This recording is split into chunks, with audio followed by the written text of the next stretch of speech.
एक इंसान होने का जो भाव है, जो सेंस ऑफ मी है कि मैं हूं, वो कुछ होने का भाव है। ऐसा लगता है कि कुछ है। और जब तक एक इंसान को लगता है कि कुछ है, वो है, तब तक उसके आसपास जितनी घटनाएं घट रही हैं उसमें एक रियलिटी रहती है। ऐसा लगता है कि जीवन में कुछ घटित हो रहा है। उस इंसान को लगता है कि उसका जन्म हुआ है, वो पैदा हुआ है, और जितनी घटनाएं उसके आसपास घटित हो रही हैं वो उसके साथ हो रही हैं। जब तक किसी को लगता है कि वो है, तब तक कुछ है का भाव बना रहेगा। वो दोनों एक हैं, दोनों में कोई डिफरेंस नहीं है। लेकिन वो एक इल्यूजन है, वो एक भ्रामक चीज है। क्यों? क्योंकि एक्चुअली आप कुछ नहीं है। तो आपके पास जो इतने दिनों से अगर कोई प्रश्न है जो आप ढूंढते रहते हैं, या दुनिया खोज रही है कि मैं कौन हूं, या मुझे जानना है कि मेरा जन्म कैसे हुआ है, या मृत्यु के बाद मेरा क्या होगा, तो जो कुछ है, समथिंग, वही भाव है वो। लेकिन यहां रिवील किया जा रहा है, व्यक्त किया जा रहा है कि आप कुछ नहीं है। बिल्कुल लिटरल सेंस में आप कुछ नहीं हैं। वही जो कुछ नहीं है, कुछ की तरह, समथिंग कुछ है की तरह प्रकट होता है। जब भी वही कुछ नहीं है ह्यूमन बॉडी में, इंसान के शरीर में पैदा होती है, तो वही कुछ नहीं कुछ बन जाती है। जो कुछ नहीं है उसकी कोई प्रॉपर्टी नहीं है, और केवल आप ही कुछ नहीं। ऐसा नहीं है कि नहीं है। जितनी भी सारी चीजें हैं, ये कुछ नहीं है। जितने साइंटिस्ट हैं या फिलोसफर हैं, वो ये प्रूव करने में लगे हैं कि जो यूनिवर्स है, जो दुनिया है, सृष्टि है, ये नथिंग, नथिंगनेस से आई है। सोचो, नथिंगनेस से समथिंग कैसे कुछ बन सकता है। उन्हें कभी ये समझ में आ ही नहीं सकता कि नथिंग से समथिंग कैसे बन सकता है। क्योंकि ये जो यूनिवर्स है, सृष्टि है, ये नथिंग से समथिंग नहीं बनी है। ये नथिंग है अभी भी, इसलिए इसे बनने की जरूरत नहीं है। उनके दिमाग में कॉन्सेप्ट होता है कि जो नथिंग है, वहां कोई सब्सटेंस नहीं है, कुछ नहीं है, कोई एलिमेंट नहीं है, कोई तत्व नहीं है। तो जब कोई एलिमेंट नहीं है, तो नॉन एलिमेंट से एलिमेंट कैसे पैदा हो सकता है? तो एक्चुअली किसी नॉन एलिमेंट से कोई एलिमेंट, कोई तत्व पैदा नहीं हो रहा है। वो नॉन एलिमेंट है, अतत्व है वो। वो क्या? वही जो आप अभी तक सुबह से लेके शाम तक आप करोगे, या सुबह से लेके अभी दोपहर तक कर रहे थे। जितनी घटनाएं हैं वो नथिंग है। जो एरोप्लेन आप देखते हैं उड़ता हुआ, या नदी देखते हैं बहती हुई, यहाँ आप बैठे हैं, ये नथिंग है, जिसमें कोई प्रॉपर्टी नहीं है, जिसमें कोई भी गुण नहीं है, लेकिन उसमें सभी गुण हैं। अब यही ये पैराडॉक्सिकल हो जाता है कि जिसमें कोई गुण नहीं है उसी में सभी गुण कैसे हो सकते हैं। तो जब तक आपके अंदर एक मानव होने का भाव, एक sense of me, human field बची हुई है, तब तक जो ये यूनिवर्स है उसका एक ही हिस्सा दिखता है। वो हिस्सा है समथिंग, कि कुछ है। और उसमें आपको प्रॉपर्टीज दिखती हैं। प्रॉपर्टी दिखने का मतलब वही, गुण दिखते हैं उसमें, कि इस सृष्टि का कुछ गुण है, इसमें कुछ लॉज हैं, कुछ ऑर्डर है। लेकिन जो दूसरा हिस्सा है वो नहीं दिखता। तो एक्चुअली ये नथिंग है जो समथिंग की तरह दिखता है। ये कुछ नहीं है जो सब कुछ की तरह प्रकट हो रहा है। उसमें केवल और केवल एक जो हम लोग इस मीटिंग बातचीत करते हैं, कि वो जो फील्ड है ह्यूमन बॉडी में, वही हर एक चीज में आपका जो जीवन है उसमें एक अर्थ पैदा कर देती है। लेकिन उसमें कोई अर्थ नहीं है।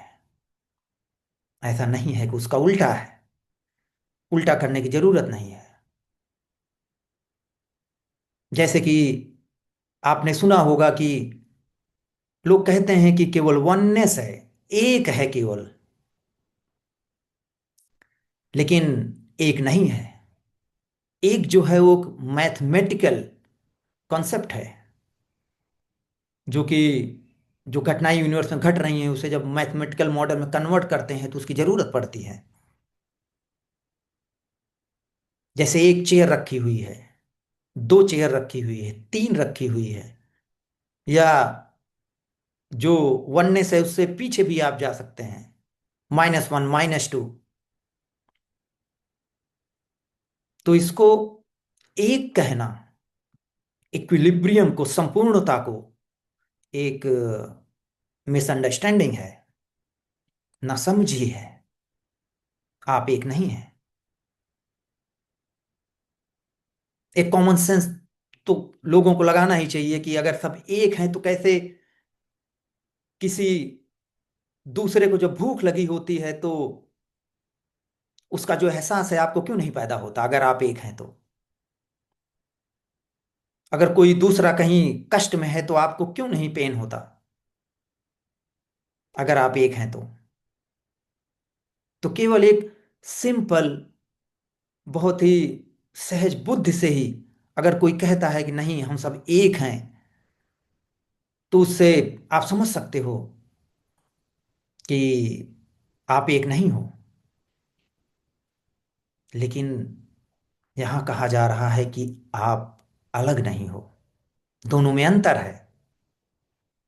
एक ह्यूमन ब्रेन जब लॉजिक लगाता है तो उसे लगता है कि जब ये कहा जा रहा है कि हम अलग नहीं हैं तो इसका मतलब ये है कि हम एक हैं। नहीं, केवल ये कहा जा रहा है कि जो संपूर्णता है उसमें कोई अलगाव नहीं है। जितने ह्यूमन बीइंग हैं वो अलग नहीं है। ये नहीं कहा जा रहा है कि जितने ह्यूमन बीइंग हैं वो एक हैं। ये नहीं कहा जा रहा है कि इक्विलिब्रियम है, संपूर्णता एक है, उसमें कोई सेपरेशन नहीं है। तो ऐसा क्यों कहा जा रहा है कि उसमें कोई अलगाव नहीं, सेपरेशन नहीं है, लेकिन ये नहीं कहा जा रहा है कि आप एक हैं? क्योंकि जो ह्यूमन एक्सपीरियंस है उसी का निगेशन हो रहा है, निषेध हो रहा है। तो आपका एक्सपीरियंस क्या कहता है? आपका एक्सपीरियंस कहता है कि आप सामने वाले से अलग हो। आपके घर में जो फैमिली मेंबर हैं उनसे अलग हो आप। आपका घर दूसरे के घर से अलग है। आपकी कंट्री दूसरे कंट्री से अलग है। सोसाइटी अलग है। कल्चर अलग है। एक अलगाव दिखता है। सामने वाली जो वस्तु है, ऑब्जेक्ट है, उसमें एक अलगाव दिखता है। तो जो आपको दिखता है, जो एक्सपीरियंस है, उसी का निषेध हो रहा है कि वहां कोई अलगाव नहीं है। लेकिन आप उसका उल्टा नहीं कर सकते कि अगर वो कोई अलग नहीं है तो इसका मतलब एक है, नहीं। जो इक्विलिब्रियम है, ना तो उसमें अलगाव है ना ही उसमें अलगाव नहीं है, लेकिन उसका जो एक्सपीरियंस ह्यूमन बीइंग को पैदा होता है वो एक अलगाव की तरह पैदा होता है। क्योंकि एक अलगाव की तरह पैदा होता है तो उसी का केवल निषेध किया जा सकता है। इसीलिए यहां बातचीत में कई बार आपने देखा होगा कि कई बार या most of the time negation में बात होती है, नेगेटिव में बात होती है। नेगेटिव में क्यों बात होती है? क्यों? क्योंकि आपका जो अनुभव है उसी को नकारा जा रहा है, कोई दूसरा अनुभव नहीं बताया जा रहा है। अगर कोई दूसरा अनुभव बताया बताया जाएगा या कोई बताता है तो वो एक भटक है। यहाँ कोई अनुभव नहीं है, अनुभवहीनता है, ये जो अनुभव की तरह ह्यूमन बॉडी में पैदा होती है। ये बिल्कुल एक्सपीरियंस लेस है। मोटी कपड़े धो ही लेती बेटा इसलिए ये। कभी भी इसलिए कभी भी अगर आप किसी आध्यात्मिक एक्सपीरियंस के पीछे जाएंगे तो वो भी एक एक्सपीरियंस होगा। कभी भी एक्सपीरियंस लेकर आप एक्सपीरियंस लेस स्टेट में नहीं जा सकते। वैसे भी एक्सपीरियंस लेस होना कोई स्टेट नहीं है, लेकिन उसी में सारे एक्सपीरियंस पैदा होते हैं। ये सब कुछ बिल्कुल अनुभवहीन है, इसमें कोई भी अनुभव नहीं है। जो भी घटना आपके जीवन में घटती है वो जिस समय पैदा होती है उसी समय खत्म होती है। बहुत ही साधारण से साधारण घटना, जब आप अपना डोर पुश करते हो और वो खुलता है, जैसे ही एक कदम आप बाहर रखते हो तो जस्ट एक सेकंड पहले जो आपने डोर खोला था वो अब यूनिवर्स में वो घटना है नहीं, वो उसी समय पैदा हुई और खत्म हो गई। लेकिन एक ह्यूमन बीइंग के साथ वो एक टेल की तरह, एक लिंक की तरह चलती है जितनी घटनाएं होती हैं। और जो लिंक करता है उसकी एक लिस्ट बनती चलती है, लिंक लिस्ट की तरह।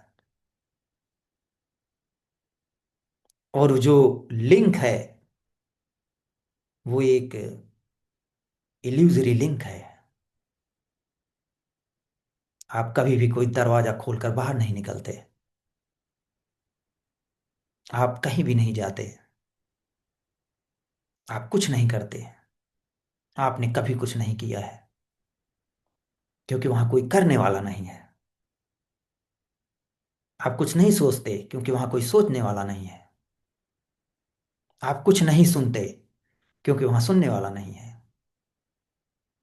केवल सुनना है, देखना है, केवल और केवल एक अलाइवनेस है, एक जीवन है।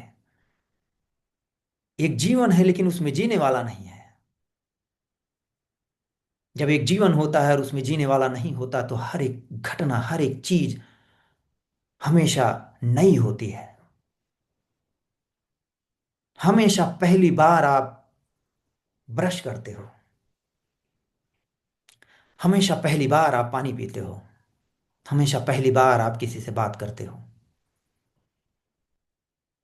पहली बार का मतलब कि ऑफ कोर्स उसमें ब्रेन को तो याद ही रहता है कि वो मेरा फैमिली मेंबर है या मैं पहले इस इंसान से मिल चुका हूं।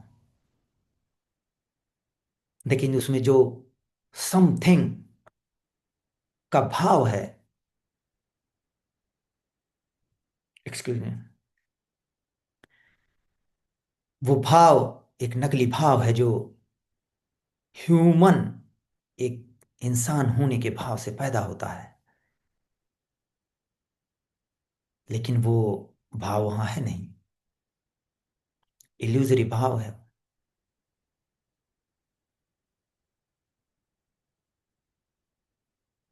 That's all. हम बैठ सकते हैं, या कोई क्वेश्चन हो तो क्वेश्चन पूछ सकते हैं।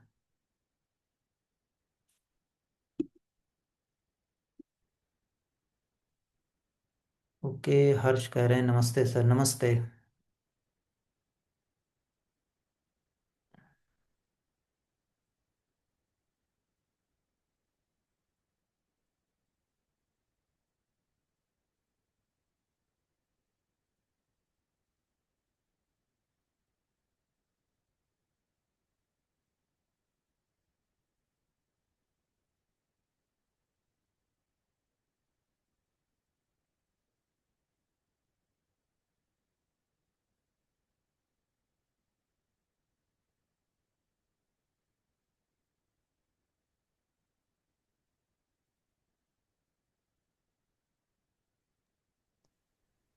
Hello sir. हेलो। हाँ, पापा कोई प्रश्न पूछ रहे हैं। हाँ जी। हेलो सर, नमस्कार। नमस्कार।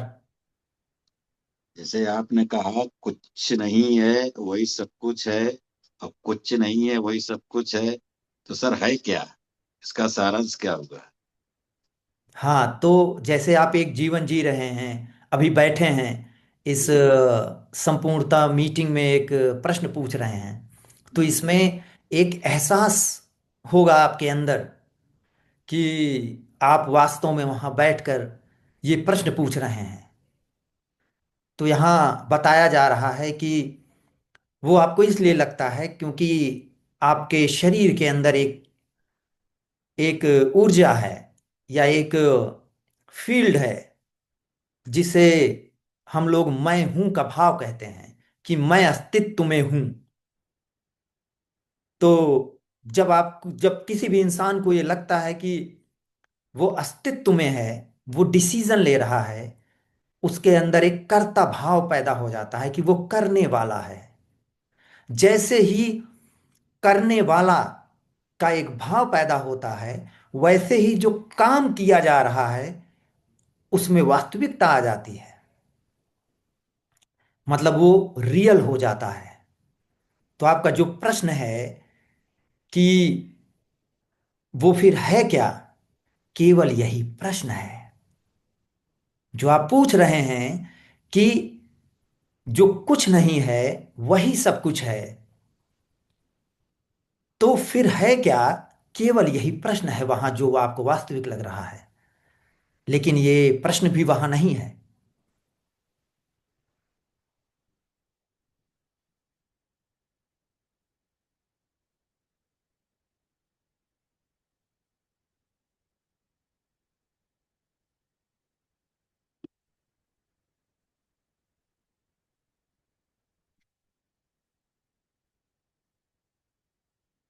लो, पूछो।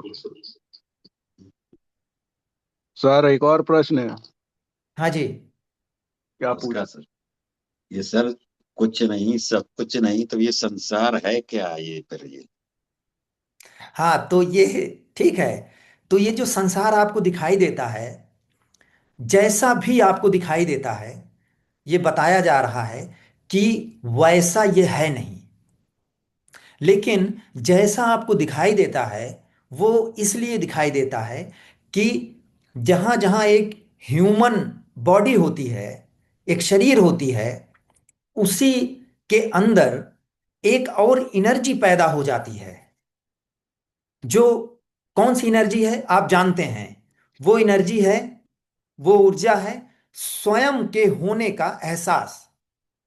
मतलब कि जीवन जीने का एहसास, कुछ करने का एहसास। ये तो आपको पता ही है, ये तो किसी को बताने की जरूरत नहीं है कि कोई आके बताए आपको कि आप वहां सामने कुर्सी पर बैठे हैं और ये एक वास्तविक घटना है। ये तो किसी को बताने की जरूरत नहीं है। तो यहां ये बताया जा रहा है कि यही जो एहसास है, जो आपके शरीर के अंदर है, यही जो बाहर का संसार है, इसी को रियल बना देता है, वास्तविक बना देता है। जबकि जो बाहर का संसार है, वो ना तो वास्तविक है और ना ही अवास्तविक है। मतलब कि उसमें दोनों हिस्से हैं एक साथ ही। ये जो संसार जो आप पूछ रहे हैं कि संसार क्या है, ये संसार एक ही साथ रियल है और अनरियल है। एक ही साथ वास्तविक है, अवास्तविक है। एक ही साथ ना तो ये है और ना ही नहीं है। लेकिन जो इंसान है उसको केवल इस संसार का एक ही हिस्सा दिखता है। वो कौन सा हिस्सा दिखता है आपको पता है?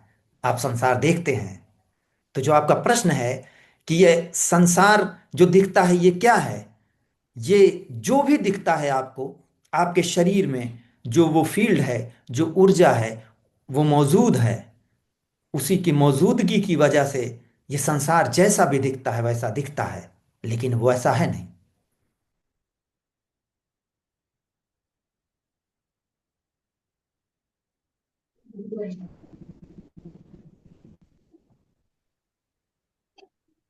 नमस्ते सर। नमस्ते निखिल। यहाँ कोई है नहीं, फिर भी दिख रहा है। जो दिख रहा है वो झूठ है। इंटरप्रिटेशन गलत है।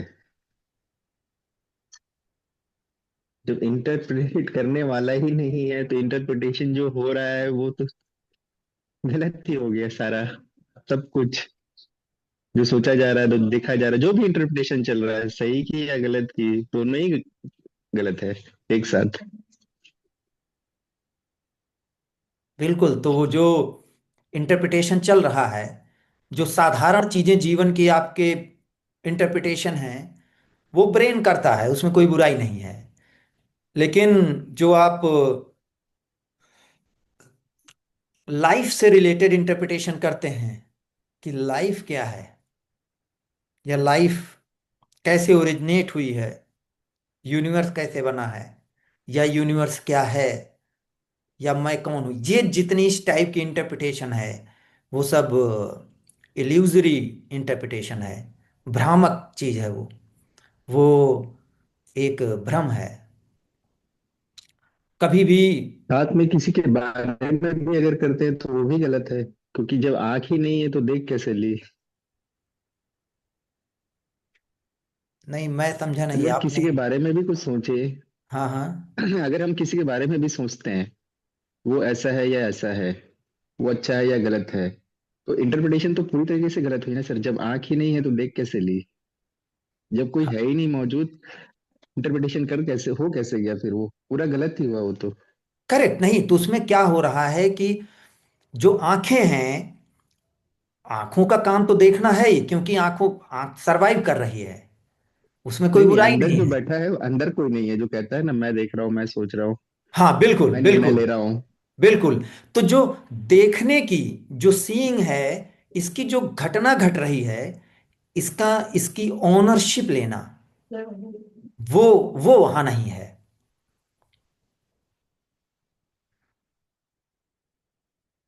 जो देखा जा रहा है, वो वो इल्यूजरी नहीं है, वो अपीयरेंस है। मतलब वही छद्म है, वो वास्तविक नहीं है।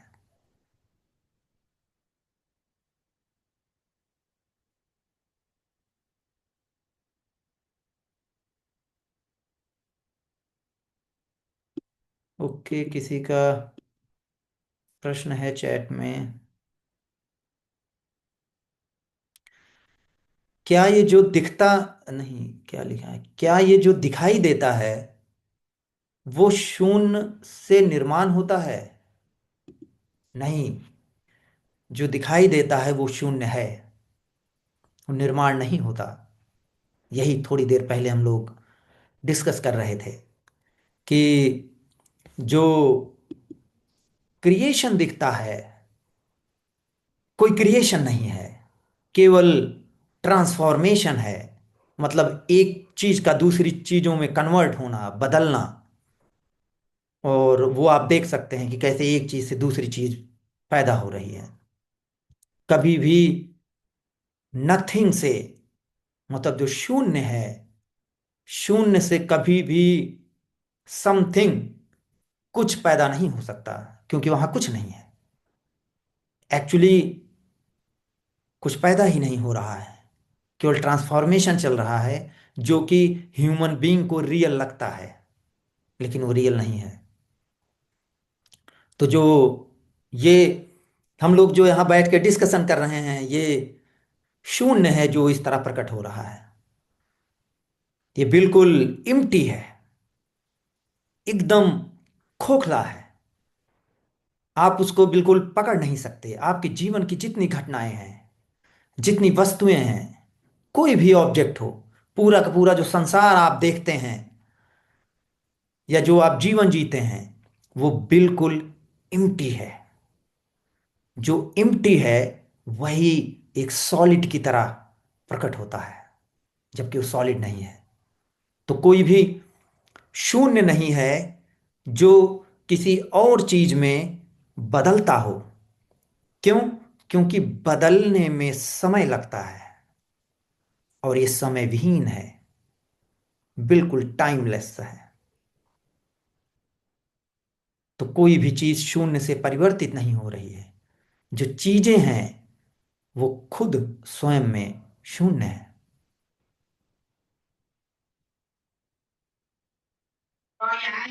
सर, आपने एक जो बात यहाँ बताई कि जो संपूर्णता है उसको जाना नहीं जा सकता, ये बात काफी अलग है जो बाकी स्पिरिचुअल डिस्कोर्स में जब भी ये डिस्कशन होता है या किसी भी महापुरुष की बात होती है, बुद्ध की, तो हमेशा ये बताया जाता है कि वो सब कुछ जान गए थे, उनको परम ज्ञान मिल गया था। मतलब जिसको जिसको इस चीज की नॉलेज है वो उसको सब कुछ पता है। लेकिन आपने यहाँ पे एक अलग तरीके से इसको बताया कि आप सब कुछ कभी नहीं जान सकते। तो ये एक बिल्कुल। तो वो किस सेंस में कह रहे हैं, वो उनसे पूछा जाना चाहिए। लेकिन यहाँ ये एंड ऑफ नॉलेज है, मतलब जानने का जो प्रयास चल रहा था उसका अंत है।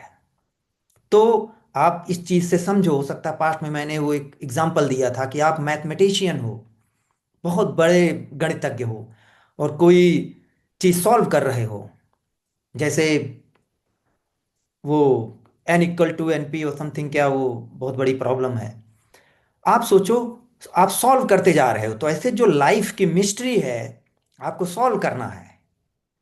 लेकिन जब आप सॉल्व कर रहे हो, मेहनत करते जा रहे हो, सडनली आपको रियलाइज हुआ कि ये अनसॉल्वेबल है, इसका कोई समाधान नहीं है। तो जैसे ही आपको पता चलता है कि इसका कोई समाधान नहीं है, आपका जो प्रयास है एज ए मैथमेटिशियन वो खत्म हो जाता है। तो किसी भी चीज के लिए जब आपका प्रयास खत्म हो जाता है, तो क्या वही उसका समाधान नहीं है? वही उसका समाधान है। क्यों? क्योंकि जैसे ही वो जो चक्र घूम रहा है, इस चीज को सॉल्व करने के लिए, संपूर्णता को जानने के लिए, जब वो खत्म होता है, तो उसी समय रिवील होता है कि जो चक्र चल रहा था जानने का, वो एक इल्यूजरी चक्र था। वो जो व्हील घूमती जा रही है, वो एक वही संपूर्णता में एक भ्रामक और इल्यूजरी चक्र है, व्हील है, जो घूमता जा रहा है। वो जैसे ही टूटता है, खत्म होता है, तो ये व्यक्त होता है कि कुछ जानने के लिए नहीं है। क्यों व्यक्त होता है कि कुछ जानने के लिए नहीं है? क्यों? क्योंकि जो जानने की प्रक्रिया है, प्रोसेस है, वो एक सेपरेशन से पैदा होती है। कि आप तभी जानने का प्रयास करते हो जब कोई चीज आपसे अलग हो। संपूर्णता कभी कुछ जानने का प्रयास नहीं करती। क्यों? क्योंकि उसे जानने की कोई जरूरत नहीं है, वो मुक्त है। जो फ्रीडम है वो कभी कुछ जानने की जरूरत, क्योंकि जो जानने की लालसा है या डिजायर है, वो एक बंधन है, एक बॉन्डेज है कि आपको जानना है। जो बॉन्डेज है वो संपूर्णता में है नहीं, इक्विलिब्रियम में वो है नहीं। तो इसलिए जो संपूर्णता है वो कभी जाना नहीं जा सकता। क्यों? क्योंकि उसके जानने की जरूरत नहीं है। अगर आपको लगता है नहीं जानने की जरूरत है, तो अभी भी उस इक्विलिब्रियम से एक अलगाव है। जब अलगाव है, सेपरेशन है, तो वही वो जानने का प्रयास चल रहा है, वहां कुछ जानने के लिए नहीं है। सर, इस इक्विलिब्रियम में हमें बहुत ज्यादा दुख दिखाई देता है। वो चाहे दुख हमारा हो या बाकी दुनिया में जितने भी लोग हैं, पशु पक्षी हैं। ऐसा क्यों है कि हमें इसमें इतना ज्यादा दुख दुख ज्यादा दिखाई देता है? खुशी या किसी प्रकार का आनंद, उसकी सिर्फ झलक मिलती है थोड़े समय के लिए। पर ज्यादातर समय लोग, कई लोगों को तो मतलब दुख की पराकाष्ठा हो जाती है। वो मतलब इतना अथाह दुख उनको झेलना पड़ता है। तो ये आपने बताया था कि इसका कोई उत्तर नहीं है, क्यों क्यों का कोई उत्तर नहीं है कि ऐसा क्यों है। लेकिन फिर भी मन में एक छटपटाहट रहती है कि ऐसा ही क्यों है, ये संपूर्णता इसी तरह से क्यों। हाँ, ठीक है। तो जो दुख है, दुख, सफरिंग, और जो पीड़ा है, पेन, इसको मैं अलग अलग तरीके से बताता हूं। तो जो पीड़ा है वो कभी नहीं खत्म होगी, और जो पीड़ा होती है वो केवल और केवल बॉडी की पीड़ा होती है। वो जानवरों में भी वैसे है और ह्यूमन बीइंग में भी ऐसे है। कैसे हो सकता है कि कोई शारीरिक पीड़ा ना हो किसी को? क्यों? क्योंकि जो शरीर है, बॉडी है, वो सरवाइव नहीं कर सकती, जिंदा ही नहीं रह सकती। लेकिन जो सफरिंग है, जो दुख है, वो नहीं है संपूर्णता में।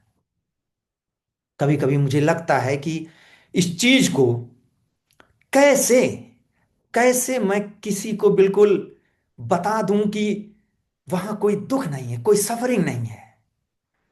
वो जब जो इक्विलिब्रियम है, उसी इक्विलिब्रियम में उस भंवर का बन जाना है, उस वर्लपूल का बन जाना ही दुख का जन्म है। क्योंकि जो सफरिंग है, जो दुख है, वो टाइम में कंटिन्यू करती है। अगर टाइम नहीं है तो केवल और केवल पीड़ा है, किसी एक गिवन मोमेंट पे, वो कंटिन्यू नहीं होती। सर, जो लेकिन मानसिक मानसिक पीड़ा है वो उसको भी क्या हम दुख की कैटेगरी में रखेंगे, या मानसिक पीड़ा भी एक तरह से सर्वाइवल के लिए जरूरी है? नहीं, जो मानसिक, शारीरिक हाँ, मानसिक पीड़ा में कुछ चीजें हैं, लेकिन वो अ, दुख की कैटेगरी में है। कोई मानसिक पीड़ा नहीं हो सकती अगर वो फील नहीं है ह्यूमन ह्यूमन बॉडी में। लेकिन मैं जानता हूँ मानसिक पीड़ा बहुत गहरी होती है, मॉडर्न टाइम पे और उभरती जा रही है। लेकिन पुराने टाइम पे भी, 1000 साल पहले भी मानसिक पीड़ा, जैसे आप किसी अपने फैमिली मेंबर को खो देते हो, तो वहाँ सोचो, वो उसका एक्सीडेंट हो गया है या उसकी डेथ हो गई है अनटाइमली, तो वहाँ क्या प्रकट हो सकता है? ऑफ कोर्स वहाँ पीड़ा प्रकट होगी। पूरे पूरे जो आपकी बॉडी और जहन है, वो जानवरों में भी होता है, अपनी स्पीसीज में होता है ये। वहाँ जैसे जैसे आपके सामने अगर कोई अर्थी पे लेटा हुआ है, आपका फैमिली मेंबर है, तो ये इम्पॉसिबल है, राइट, कि वहाँ कोई मुस्कुराए या ये कहे कि ये ये तो अवास्तविक है, ये तो संसार है, या मृत्यु झूठी है। वो सब नॉनसेंसिकल बातें हैं।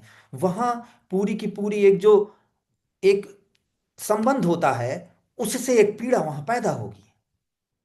लेकिन जैसे ही आप उस अर्थी को देख रहे हो, जैसे ही आप मुड़ोगे, तो पूरी की पूरी जो घटना है उस इंसान के जो अर्थी पे लेटा हुआ है, वो खत्म हो जाती है।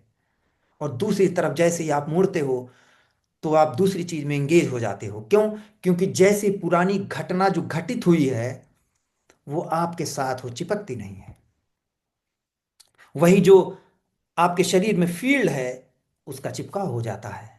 तो जब भी कोई दुख है, थॉट है, तो कुछ समय तक वो जो सर्वाइवल के लिए जरूरी है, वो चीज आपके अंदर पैदा होंगे। लेकिन वो कंटिन्यू नहीं होगी, जैसे वेव ऐसे ऊपर जाती है और धीरे धीरे धीरे धीरे से तुरंत नीचे हो जाती है, वैसे ही है। लेकिन जो एक बात आपने कही कि दुख ज्यादा दिखाई देता है, सुख नहीं दिखाई देता। एक्चुअली सुख और दुख दोनों दोनों ही इक्विलिब्रियम में पैदा हो रहे हैं।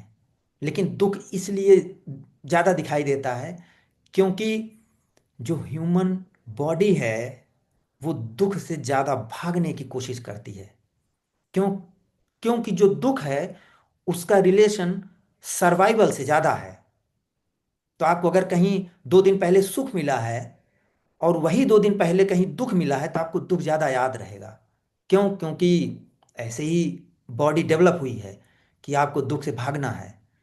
सुख, क्योंकि सुख इतना सर्वाइवल को नहीं बढ़ाती जितना दुख से भागना, इसलिए दुख ज्यादा दिखाई देता है। हमेशा दुख ज्यादा दिखाई देगा, ऐसा ही है। और सर इस संसार में हमें अन्याय भी ज्यादा दिखाई देता है, वो भी शायद दुख दुख से ही जुड़ा हुआ है। हमें ऐसा लगता है कि यहाँ पे जो अच्छे लोग हैं उनको न्याय नहीं मिलता है, और जो बुरे लोग हैं वो बुरा काम करके भी हमेशा आगे अपने जीवन में बढ़ते रहते हैं, जो उनको चाहिए वो छीनते रहते हैं लोगों से। उनकी कोई अकाउंटेबिलिटी नहीं है। तो इस संपूर्णता में अकाउंटेबिलिटी, मतलब अकाउंटेबिलिटी देश तय कर सकता है, समाज तय कर सकता है, लेकिन संपूर्णता कोई अकाउंटेबिलिटी तय नहीं करती, ऐसा लगता है। बिल्कुल, संपूर्णता क्यों अकाउंटेबिलिटी? जिसको आप अन्याय कह रहे हैं वो अन्याय किसके लिए है? न्याय और अन्याय की जो डिफिनीशन है वो टाइम के साथ बदलती रहती है। एक ही चीज एक समय में अन्याय रहती है, फिर वो दूसरे समय में अन्याय हो जाती है। आपने देखा होगा कि जो होमोसेक्सुअलिटी थी वो ब्रिटेन में कितना, उसका डेटा निकालो कि 1952 या वहां तक भी कितने 50,000 से ज्यादा लोगों ने सुसाइड किया था। क्यों? क्योंकि वो एक क्राइम था वहां। लेकिन आज वो धीरे धीरे क्राइम नहीं है। तो अन्याय देखो कैसे उस चीज वो बदल गया। तो जितनी भी आपकी डिफिनीशन है कि न्याय क्या है अन्याय क्या है, केवल और केवल जो ह्यूमन सोसाइटी है इसको ढंग से फंक्शन करने के लिए है, जिससे सबका जो सुख है, हैप्पीनेस है, वो ऑप्टिमाइज हो ज्यादा से ज्यादा। इसीलिए तो कोई कुछ गलत करता है तो उसको पकड़ के हम जेल में डालते हैं। क्यों? क्योंकि सोसाइटी के लिए नुकसान कर रहा है। लेकिन अगर कल को कोई और ऐसा सिस्टम हो कि वो अपराध करे ही ना, तो हम उसको प्रिफर करेंगे, राइट? हम क्यों पकड़ के किसी को जेल में डालें? तो वैसे ये हम देखते हैं कि जो अपराधी है वो जेल में, कभी कई तो ऐसे अपराधी हैं जो जेल की शक्ल तक नहीं देखते जीवन भर, और वो जीवन भर अपराध करते रहते हैं। तो वहां पे बिल्कुल। अ, तो वो ऐसा क्यों है? क्यों? क्योंकि आपने ही तो सिस्टम डेवलप किया है, राइट? थाउजेंड्स ऑफ ईयर से, कि कैसे किसी को पकड़ा जाएगा, कैसे उसकी ट्रायल की जाएगी, कैसे वो जेल में जाएगा। तो जो पूरा का पूरा प्रोसेस है, इसमें जो पावरफुल लोग हैं उसको ये हैंडल करते हैं। और इसलिए उसमें निकल ये हमेशा से थाउजेंड्स ऑफ ईयर से होता आया है और वो होता रहेगा। तो इसलिए वो बहुत सारे ऐसे लोग हैं जो कि क्राइम करते हैं लेकिन जेल में नहीं जाते। तो ये जो पूरे सोसाइटी के सुख को ऑप्टिमाइज करना चाहते हैं, ये उन्हीं की रिस्पॉन्सिबिलिटी है कि वो ऐसा सिस्टम बनाएं जिसको बाईपास करना टफ हो। लेकिन वो केवल एक सिस्टम नहीं हो सकता। वो आपको वो मल्टीपल चीज़ें होती हैं। जैसे आपने देखा होगा कि 60s 70s तक बहुत सारी ऐसी मूवीज बनती थी जिसमें अ, डकैती बहुत दिखाई जाती थी। शोले मूवी देखो, पूरी उसी डकैती पे है। लेकिन आजकल जितनी मूवीज बनती हैं उसमें शायद ही कोई डकैती की मूवी बनती हो, क्योंकि सोसाइटी बदल गई। तो ऐसी कौन सी चीज थी जिसने डकैती को खत्म किया? मल्टीपल चीजें होती हैं। एक जो गवर्नमेंट इफर्ट करती है, पुलिस जो इफर्ट करती है। दूसरा, धीरे धीरे सोसाइटी में एजुकेशन आती है, उससे प्रॉस्पेरिटी आती है। तो ऐसा देखा गया है जहां एजुकेशन प्रॉस्पेरिटी पैसा होता है वहां अपराध धीरे धीरे कम होने लगता है। तो पूरा का पूरा आप इंडिया का भी पूरा वो 50s 60s 70s पूरी एनालिसिस करोगे जो सोशल साइंस और उसमें पढ़ाया जाता है, तो उसमें मल्टीपल रीजन है कि कैसे क्यों डकैती खत्म हुई। तो ये केवल ह्यूमन सोसाइटी की रिस्पॉन्सिबिलिटी है कि कैसे न्याय और अन्याय को डिफाइन करे और कैसे सबके सुख को ऑप्टिमाइज करे, इसका संपूर्णता और इक्विलिब्रियम से कोई लेना देना नहीं है। क्योंकि पूरी की पूरी प्रोसेस, पूरी जो घटना है, ये वही इक्विलिब्रियम है जो उसी तरह प्रकट हो रही है, उसको कुछ लेना देना नहीं है इससे। क्योंकि वही है तो क्यों लेना देना है उसको। और सर एक मेरा आखिरी प्रश्न ये था कि जो हम आप कहते हैं कि संपूर्णता को जाना नहीं जा सकता, ये हमारी लिमिटेशन की वजह से है या संपूर्णता का फंडामेंटल नेचर ही ऐसा है? मान लो कोई हमसे ज्यादा इंटेलिजेंट एंटिटी है, जो हमसे कई गुना ज्यादा इंटेलिजेंट है, वो भी इसको नहीं जान सकती क्योंकि वो उससे उससे उसका कोई को रिलेशन नहीं है। बाय डिफॉल्ट उसका नेचर ऐसा है कि उसको जाना नहीं जा सकता। केवल उसी चीज को जाना जा सकता है जो समय में, जिसका बर्थ होता हो, समय में जो खत्म होता हो, जिसमें कुछ परिवर्तन होता हो। आप कैसे जानते हैं कि कुछ है? क्योंकि आपको परिवर्तन दिखाई देता है, चेंज दिखाई देता है। ये जो ब्रेन है, ये इसी तरह काम करता है। आप देखते हो कि मॉर्निंग में जब पहली बार आप उठते हो तो एक इमेज बन जाती है, जैसे सनराइज हो रहा है, आप खिड़की से देखते हो तो ये एक इमेज बन जाती है, फिर दूसरी इमेज बनती है। उनके बीच का जो डिफरेंस है, वो ब्रेन देखता है कि परिवर्तन देखो कैसे हो रहा है। तो केवल जो परिवर्तनीय चीजें हैं, उसी चीज को कोई जान सकता है। जो चीज चेंज ही नहीं हो रही, उसको कैसे जाना जा सकता है? ये बिल्कुल अनचेंजेबल है। और कोई जो आप कह रहे हो कि कोई कोई हायर इंटेलिजेंस का कोई हो, तो कोई हायर इंटेलिजेंस भी अगर होगी तो संपूर्णता होगी। उसको देखो, इस चीज को समझो आप, जो जानना है वो एक अलगाव है, इक्विलिब्रियम से संपूर्णता है। तो जब भी कोई कुछ जानेगा, डजेंट मैटर कि आज के 1000 साल बाद या लाख साल बाद कितना भी इंटेलिजेंट कुछ हो, अगर वो कहता है कि मैं जानता हूं, तो वो नहीं जानता। Thank you sir, now it's clear. Thank you. इसी का फॉलो अप है कि जैसे दिन भर जो थॉट्स चलते हैं, दिख जाता है कि ये सब व्यर्थ है, जो भी चेष्टा चल रही है व्यर्थ है, तो ये फील्ड क्या सोचती है कि अब प्रयास नहीं करना है तो नहीं करने का प्रयास करती है। बिल्कुल। तो ये पैराडॉक्स, वो वो क्या एक, समझ ले कि ये खत्म हो। बिल्कुल इसीलिए उसका कभी उपयोग नहीं किया जा सकता। कि जैसे कोई, कई लोग इस चीज को, इस मैसेज को ऐसा समझते हैं कि ठीक है, अगर मैं कुछ करता हूं, सोचता हूं, तब मैं नहीं सोचूंगा, मैं नहीं करूंगा। तो फिर से वही प्रयास है, कुछ ना करना। इसलिए जो जो फ्रीडम है, मुक्ति है, वहां दोनों चीजें नहीं है। ना तो वहां हाँ करने वाला वही, है, ना ही ना करने वाला नहीं है। प्रयास और प्रयास नहीं करने का प्रयास, बिल्कुल दोनों प्रयास की, मात्र समाप्त हो। बिल्कुल दोनों दोनों का एब्सेंस है वहां। वो जो है, जो एक्चुअल में नहीं है लेकिन अभी है, वो क्या समझ ले, क्या अंडरस्टैंडिंग रखे। हाँ, तो जब तक वहां एक प्रयास ऐसे बचा हुआ है कि कुछ समझना है, तब तक वो लूप ऐसे घूमता रहेगा कि क्या ऐसा समझ लूं कि जो कहा जा रहा है व्यक्त हो जाए। तो ये कोई समझने की चीज नहीं है, ये अच्छा बिल्कुल, वो तो क्लियर हो गया कि जो भी बिल्कुल समझेंगे ये वो केवल टाइम में हार्ड है। हिटिंग चीज है। अगर वो क्लियर हो जाएगा तो वहां, जैसे आप ये शब्द बोल रहे हैं कि वो तो क्लियर हो गया, आप बोलोगे नहीं वहां। करेक्ट, ये भी पैराडॉक्स है। एग्जैक्टली।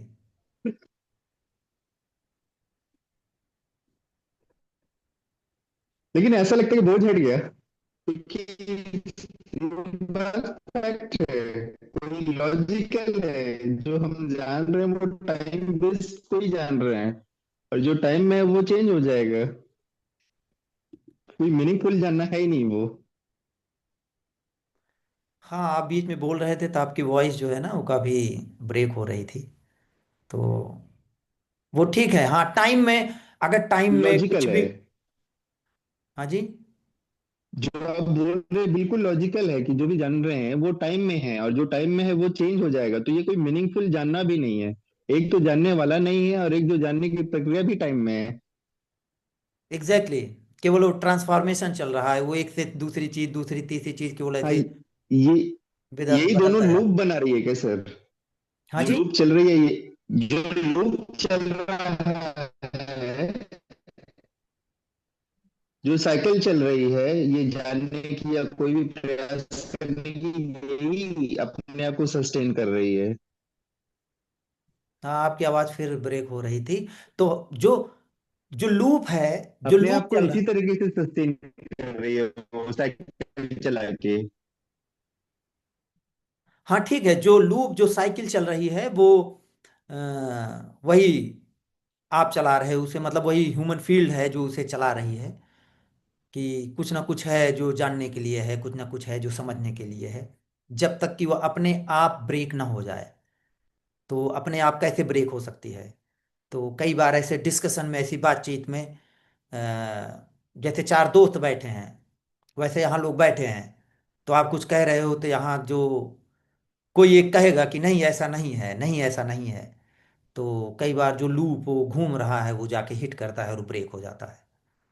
उसका कोई रूल नहीं है, वहाँ लूप है नहीं कोई।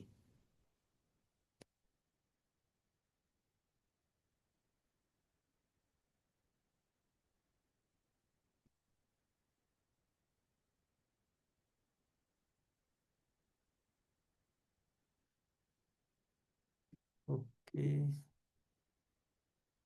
कोई चैट चैट में पूछ रहा है कि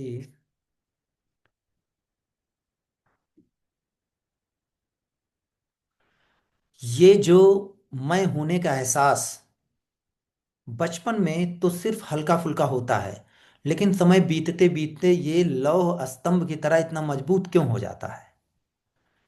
क्या वो फील्ड या जो जीवंत एहसास है सांसारिक कंडीशनिंग से मजबूत होती है? कंडीशनिंग भी एक विचार है। क्या विचारों से जुड़ी ऊर्जा हमारे न्यूरल तंत्र में न्यूरॉन को जकड़ लेती है? ये ऊर्जा उन न्यूरॉन्स को स्वतंत्र क्यों नहीं करती? कहीं इस एहसास को तोड़ने की प्रक्रिया ही इसे और मजबूती तो नहीं देती? क्या जब विचारों की ऊर्जा, जब न्यूरॉन्स या सेल्स पर अपनी पकड़ ढीली बनाती है तो बायोलॉजिकल म्यूटेशन होता है? हाँ, तो इसमें बहुत सारे क्वेश्चन हैं। तो ये बिल्कुल बात सही है कि जैसे चाइल्डहुड में, बचपन में वो नहीं होती। इवन कई बार अगर वो हो सकता है बच्चा 4-5 साल तक बड़ा हो गया है तब भी नहीं होती या बहुत कम होती है। तो ये अचानक भी प्रकट होती है और धीरे धीरे भी डेवलप होती है। इसीलिए ये बॉडी में जो स्वयं के होने का एहसास है, किसी एक जगह नहीं है। ये कोई ऐसी लोकेटेड चीज नहीं है कि जहां हो। फॉर एग्जाम्पल कि आपके किसी एक फिंगर में नहीं है या किसी एक पाँव में नहीं है, लेकिन वो फिंगर में भी है। वो बिल्कुल, इसीलिए वो एक फील्ड की तरह है, जिसको मैं कहता हूं कि जैसे एक मैग्नेट होता है, तो मैग्नेट की मैग्नेटिज्म पैदा हो जाता है। ऐसा नहीं है कि हाई इंटेंसिटी के मैग्नेटिज्म भी हो सकता है, लो इंटेंसिटी का भी हो सकता है। तो ऐसे भी आप जो कह रहे हैं कि हाँ, वो धीरे धीरे धीरे धीरे और बिल्कुल सॉलिडिफाई होता चला जाता है।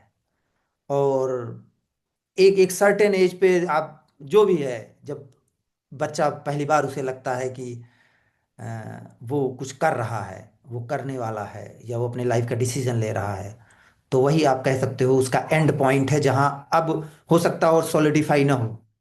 लेकिन जो आप कह रहे हैं कि उसको, जैसे आप सर्च में जाते हैं और सर्च कर रहे हैं, कुछ ढूंढना चाहते हैं इसलिए वो ऐसा हो रहा है, तो वो केवल उसी का, आप कह सकते हैं कि फिर से वो असर्ट कर रहा है, रीअसर्शन है कि वो, आप देख सकते हैं कि खोज तभी तो है जब उसे लग रहा है कि कुछ पाने के लिए है। लेकिन उससे बहुत ज्यादा वो ऐसा नहीं है कि सॉलिड होता जाता है। हाँ, ये है कि वो अपनी जगह, जैसे एक व्हील होती है, वो उसी तरह वो घूम रहा है, उसी तरह वो घूमता जा रहा है। और ये कोई कंडीशनिंग नहीं है। अ, ये मुझे पता है, मैं मैं भी काफी पहले, मुझे याद आ रहा है कि जब अ, ऐसा लगता था कि मैं हूँ, एक कंडीशनिंग है, मतलब जो आपकी कल्चरल, या हो सकता है आपके पेरेंट्स या सोसाइटी जिस तरह आपको बड़ा करती है उससे से ये चीज़ पैदा होती है। नहीं, ये एक बायोलॉजिकल चीज़ है और एम्बेडेड है आपके बॉडी में। और हाँ, किसी में कम ज़्यादा हो सकती है, वो अलग बात है, लेकिन ऐसा नहीं है कि जिसकी कम कंडीशनिंग होगी उसके अंदर ये मैं का भाव कम होगा। मतलब जो, मान लो जिनको लैंग्वेज नहीं आती है, बहुत सारे आदिवासी हैं, या वो साउंड में बात करते हैं, तो इसका मतलब ये नहीं है कि उनके अंदर वो सेंस ऑफ मीन नहीं है। आप उनके उनके साथ रहने जाओगे तो आप देखोगे कि उनके यहाँ भी वो, जितनी सोसाइटी डेवलप हो सकती है वो होती है उनके यहाँ भी, उसी तरह शादियाँ होना और हर चीज़ उसमें मैं हूँ के भाव से जितनी सारी चीज़ें पैदा होती है वहाँ भी है, जबकि पूरी की पूरी उन्हें बहुत मिनिमम लैंग्वेज आती है। जैसे हमारे पास कितने थाउजेंड्स ऑफ मिलियंस ऑफ कितने सेंटेंसेस, वर्ड्स, ये सब हैं, लेकिन उनके पास बहुत कम है। तो ऐसा नहीं है, वो एक एक सॉलिड चीज है जो ह्यूमन बॉडी में है, उसके बाद हाँ उसके ऊपर ये सब टॉपिंग्स और आप कह सकते हो कि एक वो चीज बनती रहती है। ये कोई मान्यता नहीं है। जैसे बहुत जगह है कि आपने ऐसा मान लिया है, नहीं। अगर आपने ऐसा मान लिया है तो आप उसे अ, मानना बंद कर दो, लेकिन आपके मानने बंद कर देने से जो अस्तित्व का भाव है, मैं हूं या पूरी सृष्टि है, ये खत्म नहीं होगी। ये कोई मान्यता नहीं है। मान्यताएं तो कल्चरल होती हैं, एक ट्रेडिशन होता है, परंपरा होती है जो समय के साथ बदलती रहती है। Hello sir sir. एक हेलो सर। हाँ जी, हेलो। मम्मी का सवाल है। हाँ जी। सर ये जो झूठ सत्य से झूठ क्यों पावरफुल है? नहीं तो, केवल जो पावर है, जो पावर है, जिसके पास शक्ति है सोसाइटी में, वही है। पावर का मतलब है जिसमें ज्यादा शक्ति है, पावर है। उसका झूठ और सत्य से कोई लेना देना नहीं है। तो जो पावरफुल लोग हैं वो कई बार सत्य का सहारा लेके, मतलब जो सही चीज है, अपनी बात कहते हैं। लेकिन अगर वो पावरफुल लोग हैं तो झूठ का सहारा भी लेकर वो बने रहते हैं, जैसे आपने कहा। तो एक्चुअली सही और गलत से उसका संबंध बाद में होता है, पहला संबंध उसकी पावर से होती है। जैसे कोई पॉलिटिकल इंसान है या बहुत रसूख वाला इंसान है, तो आपने देखा होगा अपराध करने के बाद भी वो बच जाता है। अगर ऐसा कुछ होता नेचर में, इक्विलिब्रियम में, तो हमेशा वो गलत होने पे उसको गलत सजा मिलती या हमेशा वो फंसता। लेकिन ऐसा नहीं होता। देखने में ये आता है कि जिसके पास पावर है, जिस कम्युनिटी के पास, जिस सोसाइटी के पास, वही सही होते हैं। जैसे अभी आपने देखा होगा कि यूएसए सबसे पावरफुल कंट्री है, तो कुछ भी रूल बना सकती है। H1B वीजा को लेके कैसे रूल बना रही है और बहुत सारी चीजें कर रही है। तो जितने भी नियम बनते हैं वो पावरफुल लोग अपने फायदे के लिए बनाते हैं, ऐसा ही होता है। तो बहुत ज्यादा सच या झूठ में फंसने की जरूरत नहीं है। केवल जो, जिसके हाथ में शक्ति होगी वही फैमिली चलाता है, वही सोसाइटी चलाता है, वही नेशन चलाता है। ऐसा ही है।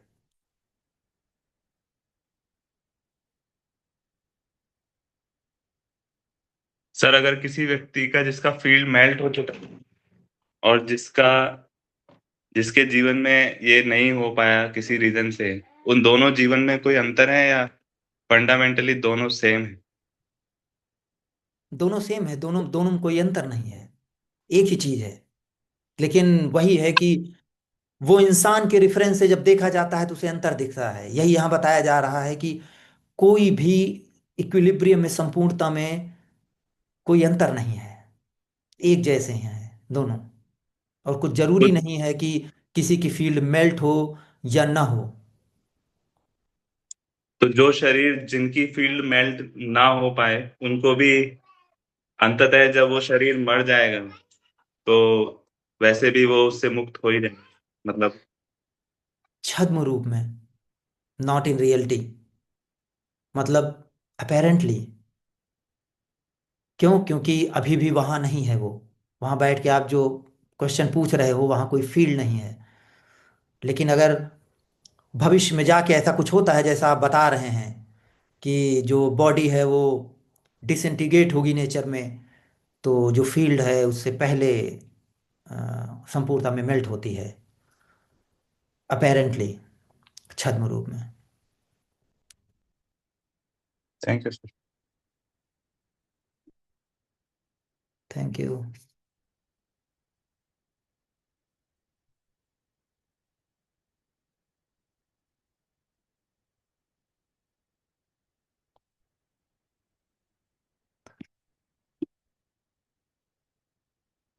ओके, तो एक क्वेश्चन है, प्रणाम, to dissolve this field is meditation और naam some chanting mantra helpful to some extend?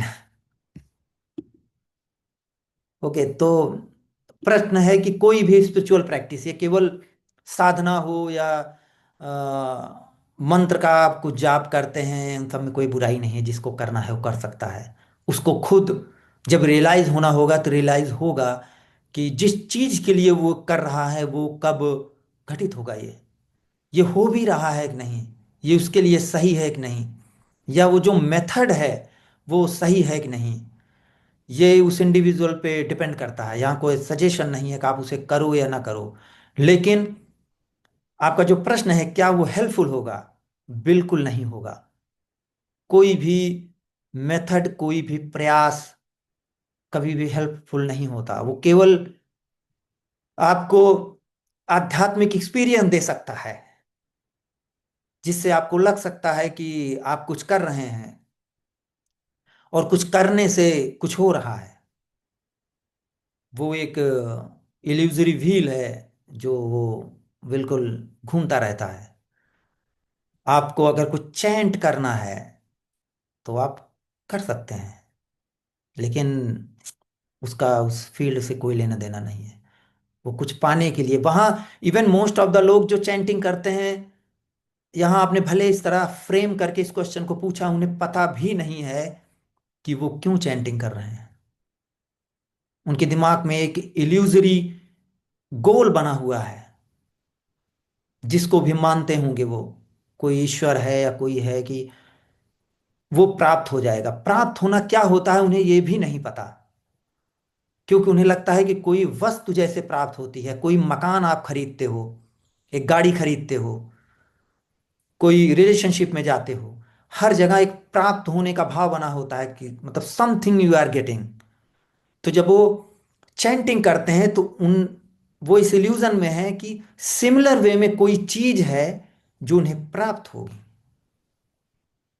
उनको जो बता रहा है नाम जप करने के लिए, उसमें कोई बुराई नहीं है, लेकिन वो ये नहीं बता रहा है कि जिस चीज के लिए आप प्राप्त कर रहे हो, एक्चुअली जो आप नाम जप कर रहे हो, इस नाम जप से ही आपको मुक्ति चाहिए। लेकिन वो नहीं बता रहा है, क्योंकि शायद उसे भी ना पता हो, या वो नहीं बताते हैं। तो उसमें कोई बुराई नहीं है। जीवन भर जिसको नाम जप करना है वो कर सकता है। उसे अगर लगता है कि कुछ मिलेगा तो उस इल्यूजन में जी सकता है, लेकिन वहां कुछ मिलने के लिए नहीं है।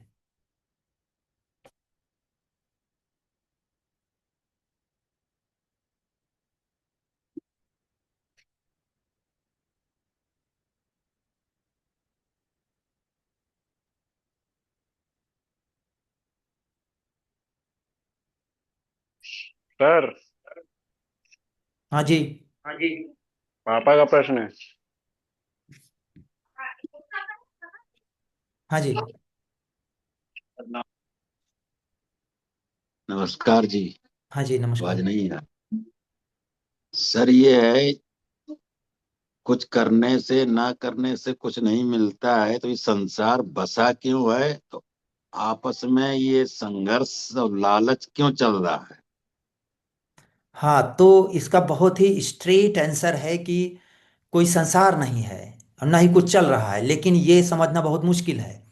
तो आप इस ढंग से इसको देखें कि जैसे आपने कहा कि कुछ करने और ना करने से अगर नहीं होता है, तो ऐसा यहाँ कभी नहीं कहा गया। जब आप मकान बनाते हैं तो मकान बनता है। जब आप अपने बच्चों को पढ़ाई लिखाई के लिए प्रेरित करते हैं तो पढ़ते लिखते हैं। जब आप कुछ करते हैं, आपने जो स्वेटर पहन रखा है उसके लिए आपने अर्निंग की, उसे खरीदा, पहना, तो वो घटना घटित होती है। लेकिन उसी में केवल एक छोटी सी चीज यहाँ रिमूव की जा रही है, हटाई जा रही है, कि जितनी घटनाएं ये घट रही हैं, आपका मकान बनाना, आपको जैकेट खरीदना या कुछ और करना, उसमें केवल एक भाव का पैदा हो जाना कि ये चीज मैं कर रहा हूं या ये चीज मेरे साथ हो रही है, वही उसमें इल्यूजन है। और जो आपने कहा कि संसार में इतना जो लोभ है या ग्रीड है, लालच है, ये उस कॉन्सेप्ट से पैदा हो रहा है कि ग्रीड नहीं होनी चाहिए या लोभ नहीं होना चाहिए या क्रोध नहीं होना चाहिए। वो वही ह्यूमन होने का एहसास है जो एक चीज को हटाना चाहती है, कि लोभ या क्रोध, ग्रीड, ये चीजें नहीं होनी चाहिए, दूसरी चीजें होनी चाहिए। तो यहां बताया जा रहा है कि वो आपके जीवन के लिए बहुत जरूरी है, जो एक अगर सीमित मात्रा में होगी, जो डिजायर है या लोभ है या क्रोध है, नहीं तो आपका जीवन जीना मुश्किल हो जाएगा। आपके जो पड़ोस की जमीन है आपका पड़ोसी हड़प लेगा। लेकिन जब आप थोड़ा सा क्रोध दिखाते हैं, आपके पड़ोसी को लगता है आपके अंदर पावर है, तो वहीं वो बैलेंस पैदा होता है नेचर में। तो यहाँ कभी कोई सजेशन नहीं होता कि कोई अपने क्रोध, लोभ और इन चीजों से मुक्त हो। केवल और केवल ये जो सारी चीजें हैं आपकी, क्रोध, ग्रीड, लोभ, ये सारी चीजें आपसे मुक्त हो जाएंगी। जो आपको लगता है कि आप क्रोधी हो, यही वहां भ्रम है। जो आपको लगता है कि आप लोभी हो, यही वहां भ्रम है। जो आपको लगता है कि आप ग्रीडी हो, वही वहां भ्रम है। जो ग्रीड है, क्रोध है, इस संसार में, यूनिवर्स में अपने आप पैदा हो रहा है, जैसे और चीजें पैदा हो रही, क्यों ना पैदा हो वो, लेकिन उसको अपना बना लेना, वही वहां एक भ्रम है, वहां इल्यूजन है। और बहुत ही बिल्कुल चमत्कारिक चीज है कि जब क्रोध को आप अपना बना रहे हो, जिस दिन वो जो शरीर में ऊर्जा है वो क्रोध को अपना बनाना बंद कर देगी, या ऑटोमेटिक जब बंद होगी, तो जिस चीज को आप कह रहे हो कि क्रोध है, लोभ है, ये सब सारी चीजें भी उसी के साथ मेल्ट हो जाएंगी, खत्म हो जाएंगी। खत्म हो जाने का मतलब कि उसमें जो वास्तविकता है, आपको लगता है कि संसार में वास्तविकता में ये चीजें हो रही हैं, वो चीज खत्म हो जाएगी। तो दोनों एक साथ पैदा होती हैं। जैसे ही आप पैदा होते हो, आपके शरीर में मैं हूं का भाव पैदा होता है, उसी तरह जो इस संसार की सारी चीजें आप पूछ रहे हो, वो भी उसी के साथ पैदा हो जाती हैं। तो दोनों एक साथ चलते हैं। जब एक का विनाश होता है, मतलब वो डिस्ट्रॉय होता है, तो दूसरा भी अपने आप डिस्ट्रॉय हो जाता है, और जो रह जाता है वही इक्विलिब्रियम है, वही संपूर्णता है।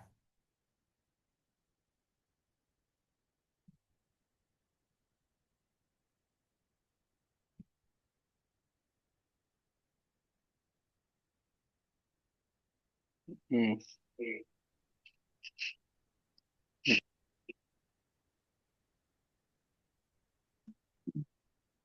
सर जी, आपके कथनानुसार संसार में रहने के लिए सब कुछ जायज है, क्रोध भी, लोभ भी, मोह भी, संसार में परिवार चलाने के लिए ये सब जरूरी चीजें हैं, हाँ, सीमित मात्रा परमानेंट में। नहीं है। सीमित मात्रा में, क्योंकि जब एक सीमा से ज्यादा जाएगी तो वही नुकसान देने लगेगी। जैसे बहुत ज्यादा क्रोध करना नुकसानदायक हो सकता है, लेकिन सीमित मात्रा में वो बहुत उपयोगी है। अच्छा अच्छा अच्छा अच्छा।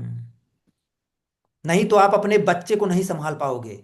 वो आपका जो बच्चा है जी आपका भी अपमान करके आगे निकल जाएगा। वही जो क्रोध है और डर है उसी का उपयोग करके वो एक उपयोग होता है डर और क्रोध का फैमिली में, सोसाइटी में।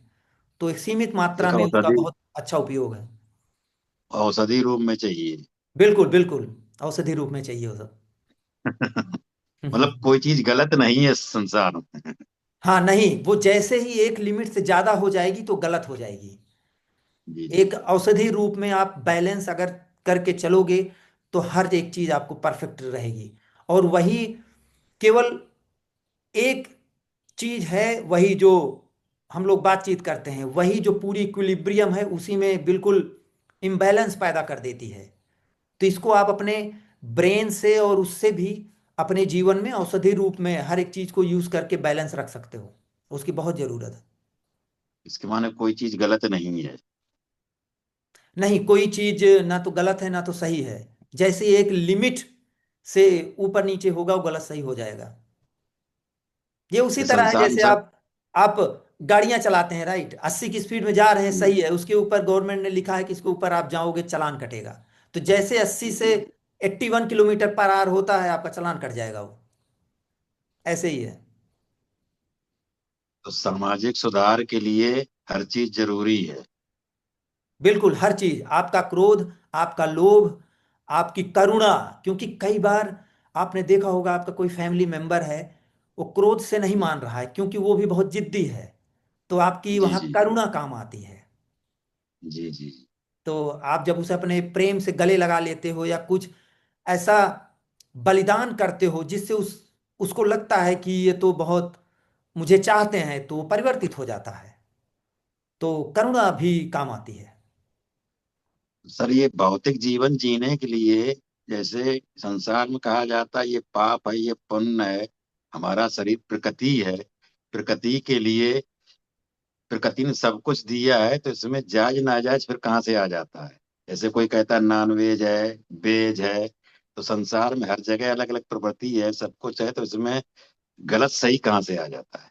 हाँ, तो केवल गलत और सही है जो आप लोगों ने रूल बना रखा है। जैसे जो आपका संविधान है, आपके जो जी आईपीसी सीआरपी सेक्शन है, अब भारतीय जी न्याय दंड संहिता हो गया है, वो चेंज हो गया है। केवल जो आप कानून बनाते हैं वही जी गलत और सही है। बाकी जो प्राकृतिक रूप से आप जैसे वेज नॉन वेज का ले रहे हैं, ये एक आत्मबोधात्मक चीज है। मतलब कि सब्जेक्टिव चीज है कि अगर किसी को लगता है कि गलत है तो ना करे, क्योंकि उसके अंदर ग्लानि पैदा हो रही है। जिसको नहीं लगता है, इससे उसको उसके जीवन में कोई नुकसान नहीं होगा। आपने देखा होगा कितनी सोसाइटीज हैं, जैसे जापान की सोसाइटी ले लो आप। वहाँ जी। लगभग 100% लोग सी फूड पे निर्भर हैं। कोई एक वेजिटेरियन आपको नहीं मिलेगा वहाँ। लेकिन वो सोसाइटी कितनी अच्छी है। आपके यहाँ की जो एवरेज एज है अभी 70 71 साल जो भी होगी, मतलब इंडिया में, और वहां जाओगे तो 84 85 है। वहां सब बहुत अच्छी तरीके से जीवन जी रहे हैं। और उनकी जो सोसाइटी है उसी तरह लोग फॉलो करना चाहते हैं। लेकिन वहां तो बहुत सारे नॉन वेजिटेरियन हैं। तो प्रकृति में ऐसा कुछ नहीं है, उसमें बहुत ज्यादा उलझने की जरूरत नहीं है। लेकिन जिसको लगता है कि नहीं ये गलत है वो ना करे। तो सर ये जो है ये आप सही कह रहे हैं, लेकिन सर हमारे सरकारें हैं जो हम लोग प्रतिनिधि चुनते हैं, तो इन पे जो है कंट्रोल करना चाहिए। जैसे छोटे छोटे बच्चों के लिए शराब के ठेके हैं, तंबाकू है, ये है, लेकिन दंडित किया जाता है यूज करने वालों को, और सरकार अपने फाइनेंस के लिए गलत कर रही है, तो ये भी तो गलत है सर। बिल्कुल, ये हमेशा से था। आज सरकार है लेकिन जब राजा थे तब क्या शराब बंद हो गई थी?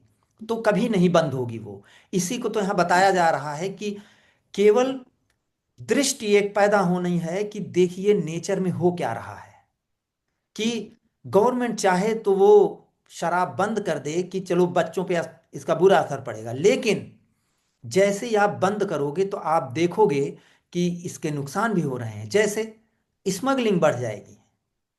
आप देखोगे कि जो रेवेन्यू मिल रहा है गवर्नमेंट को, इतना पैसा मिल रहा है जिससे वो कोई और काम करती है, सड़क बनाती है, ब्रिज बनाती है, वो चीज नहीं कर पाएगी।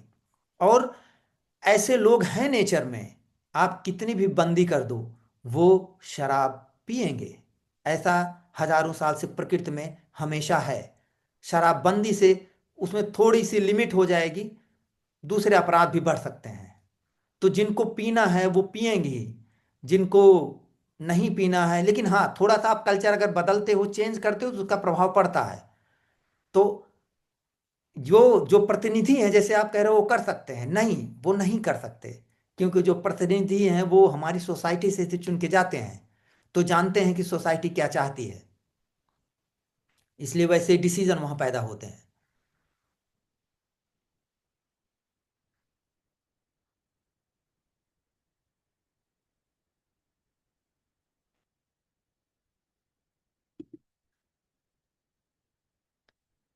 ओके, एक क्वेश्चन है कि प्रणाम सर जी। हाँ जी प्रणाम।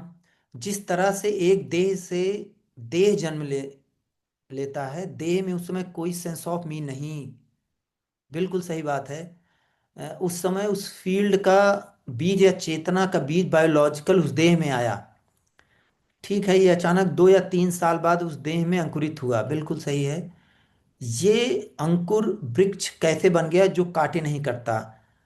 ये ब्रह्म ज्ञान से ही पोषित होता होगा। ये सेंटेंस मुझे नहीं समझ में आया।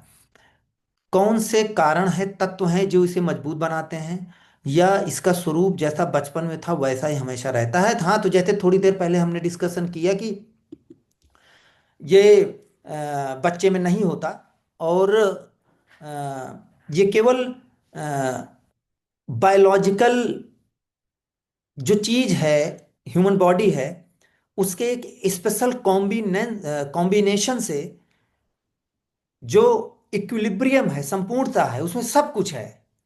तो आपके आसपास का जो स्पेस है वो भी उसमें इंक्लूडेड है।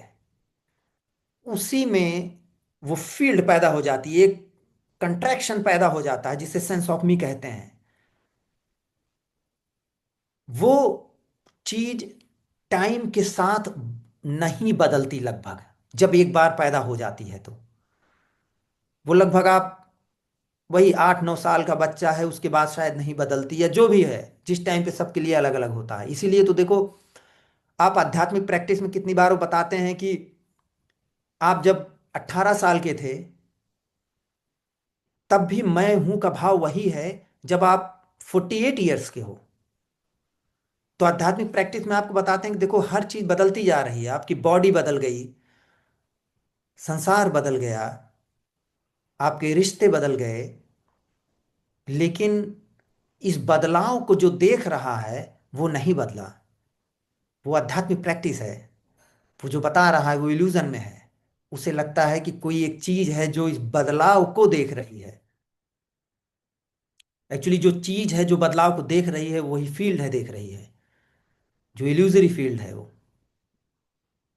और आगे आपने कहा कि ये अंकुरित वृक्ष कैसे बन गया, तो ये मोस्ट ऑफ द टाइम कोई ऐसा बीज नहीं है जो अंकुरित हो गया, ऐसा बनता है वही जब सेंस मैं कर रहा हूं, मैं करता हूं का भाव पैदा होता है, तो वही अचानक वृक्ष का बन जाना है वो अपने आप में। ऐसा नहीं है कि वो जैसे आप 20 साल के थे जब 35 के हुए तो और डेंस हो गया, ऐसा नहीं होता, और लगभग उतना ही बना होता है वो। तो वो अचानक पैदा होता है वो। और आपने कहा ये ब्रह्म ज्ञान से ही पहुंचे, तो मुझे नहीं पता कि ये ब्रह्म ज्ञान क्या है। वो जहाँ तक मैं जानता हूँ एक बहुत ही आध्यात्मिक शब्द है वो, ब्रह्म। और वो बहुत ही वही उसका कोनोटेशन या वो बहुत ही ज़्यादा बर्डन है उसमें। उस ब्रह्म से तो बहुत सारी चीज़ें होती हैं, ब्रह्म भोज भी हो रहा है, ब्रह्म मुहूर्त भी हो गया है, और ब्रह्म से ब्रह्मचारी, तो ऐसे बहुत सारी चीज़ें हो गई हैं। उस पर कुछ कहना मेरा मुश्किल है। कोई ब्रह्म एक शब्द है और कुछ नहीं है।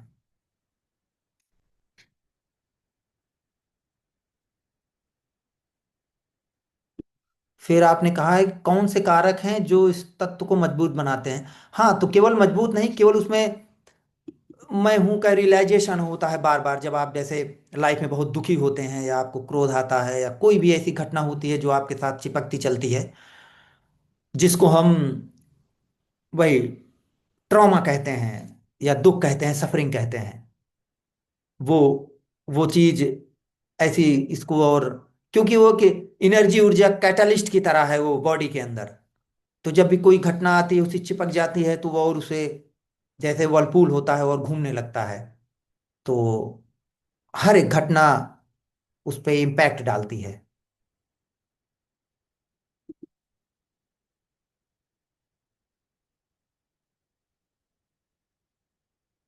या उसका स्वरूप जैसा बचपन में था वैसा हमेशा रहता। हाँ, तो वही बचपन में वही 3-4 साल पे हो सकता है कम रहता है, लेकिन जब एक अ, इंसान बड़ा हो जाता है थोड़ा सा, तो लगभग उतना ही बड़ा होता है। फॉर एग्जाम्पल, अगर आप सोचो 10 ईयर्स एगो आपका वो सेंस ऑफ मी कैसा था, तो लगभग आपको लगेगा वैसा ही था, उसमें बहुत ज्यादा इस तरह का परिवर्तन होता नहीं है,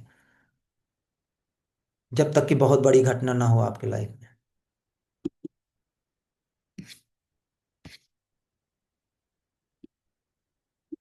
ओके, फिर किसी ने लिखा है कि सर, गीता में कहा है कि आत्मा मरती नहीं है और जीवात्मा जन्म मरण के चक्कर काटता है। यह किस सेंस में कहा गया है? नहीं तो यहाँ यहाँ वो किस सेंस में कहा गया है ये कहना बहुत टफ है, क्योंकि वो समझना पड़ेगा जीवात्मा क्या है। मुझे नहीं पता कि अ, जीवात्मा क्या है। ऑफ कोर्स मुझे पता है, पता है मतलब मेंटल लेवल पे जितना आपको पता है, तो आपको एक्सप्लेन करना पड़ेगा कि आप क्या समझते हैं आत्मा से और जीवात्मा से और जन्म मरण के चक्कर से, तो तब मैं कुछ इस पे बता सकता हूँ। अदरवाइज बताना मुश्किल है, क्योंकि ऐसे शब्दों का प्रयोग मैं नहीं करता, अ, क्योंकि उसकी मीनिंग सबके लिए अलग अलग है। अब इसमें आपने लिखा है कि आत्मा मरती नहीं है, तो वही है, कोई ही चीज नहीं मर सकती, केवल वही जो जिसका जन्म ना हुआ हो। तो जिस चीज का जन्म नहीं हुआ है वो मरेगी नहीं, लेकिन जो जिस चीज का जन्म नहीं हुआ है वो है ही नहीं। ये भी आप बुद्धि लगा सकते हो, जो चीज है नहीं तो उसके पीछे आप कैसे भाग सकते हो कुछ उसे पाने के लिए, उसे छूने के लिए, उसे जानने के लिए। केवल उसे पाने के लिए, छूने के लिए, जानने के लिए जो प्रयास है वही खत्म हो सकता है। वो जब प्रयास खत्म होता है तो जो आप ढूंढ रहे हो वो अपने आप प्रकट हो जाते हैं।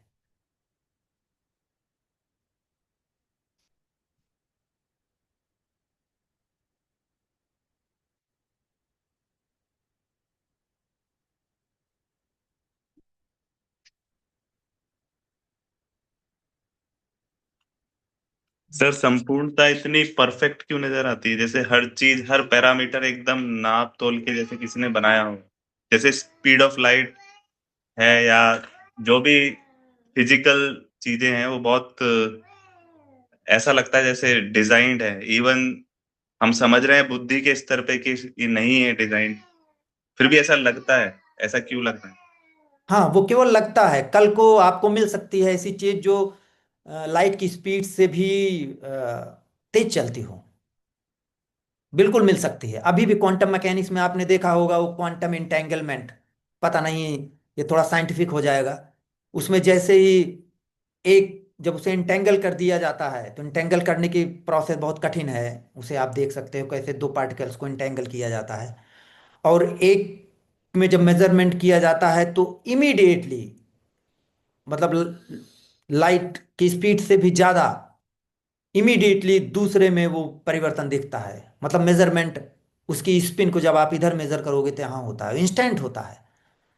तो ह्यूमन को जितना पता है उसे लगता है कि ये डिजाइंड है। एक्चुअली डिजाइन नहीं है, ये फ्रीडम है जो डिजाइंड की तरह प्रकट, क्योंकि वो फ्रीडम है, मुक्ति है, वो कुछ भी प्रकट हो सकती है, इसलिए ऐसी प्रकट हो रही है। वो डिजाइन नहीं। और बहुत सारी चीजें आप देख सकते हो वो डिजाइन नहीं है। इवन ह्यूमन बॉडी में भी आप, मैं एक दो एग्जांपल दे सकता हूँ। कि अ, ऐसा लगता है कि बॉडी बहुत इंटेलिजेंट है, लेकिन ऐसा बिल्कुल है कि वो इंटेलिजेंट है, लेकिन उन्हीं चीज़ों के लिए इंटेलिजेंट है जिसके लिए ये कंडीशनड हुई है।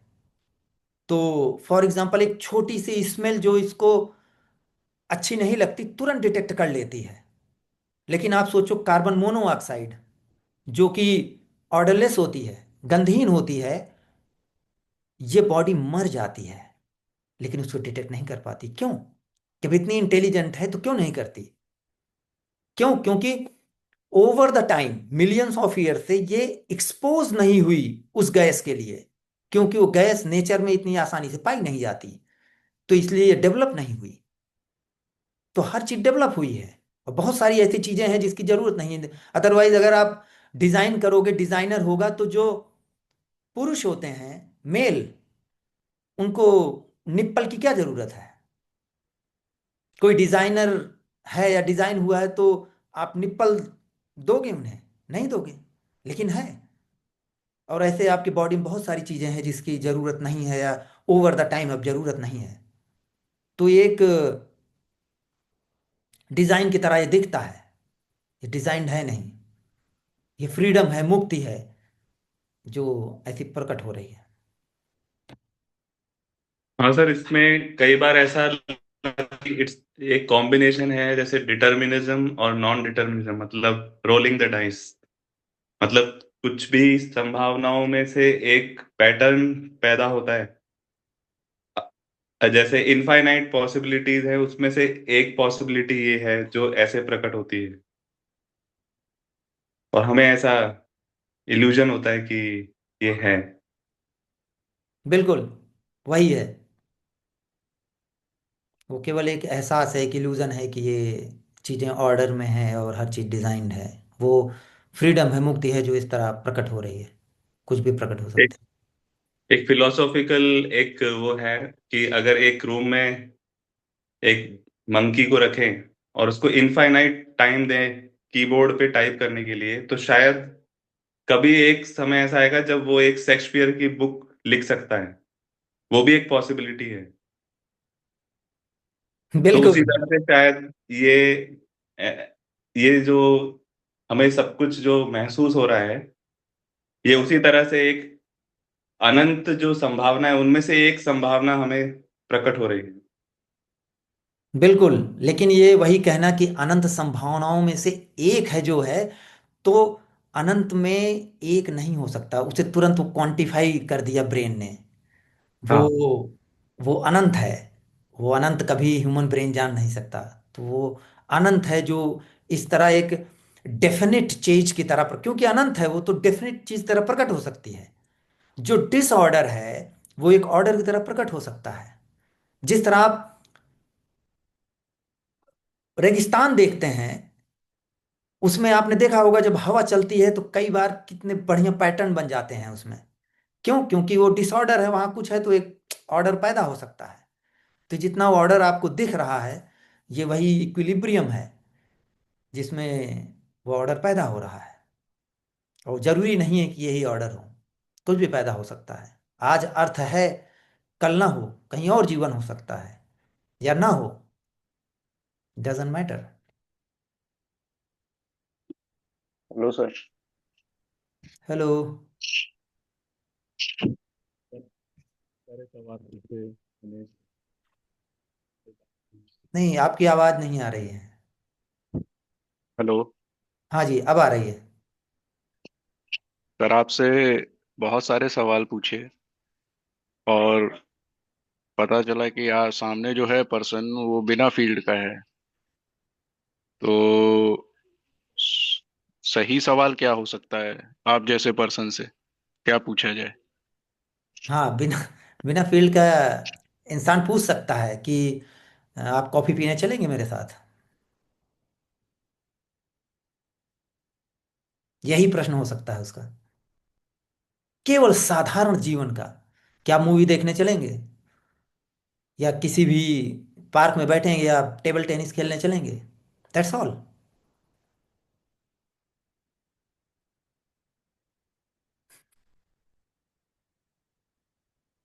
सर आपका छोटा सा यूट्यूब चैनल था और वो मेरे सजेशन फीड में आया, तो उसके लिए भी मैं, ये कई संभावनाओं में से एक संभावना जो जो ये हुई, उसके लिए मैं बहुत शुक्रगुजार हूँ कि ये हुआ।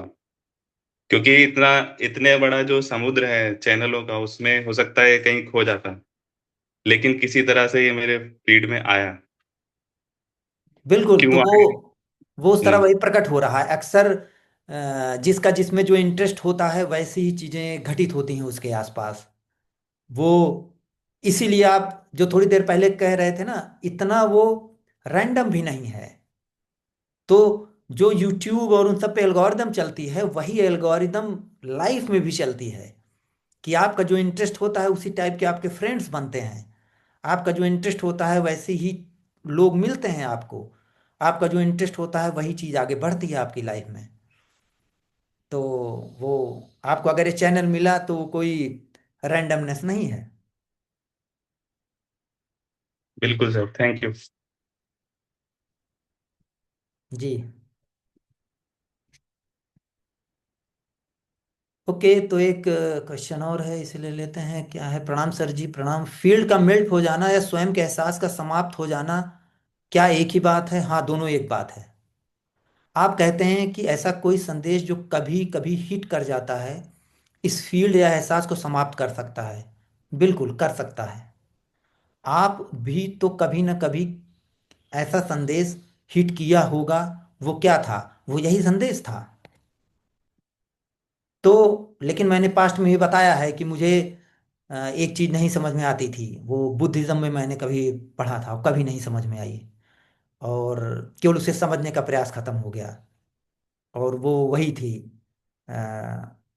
उसे लोग जितने प्रोफेसर हैं, दार्शनिक हैं, उसे मेंटली समझ के एक्सप्लेन करके आगे निकल जाते हैं। लेकिन उसे पढ़ने के बाद मेरा आगे निकलना कठिन हो गया था। जब जब पढ़ता था वो वही था।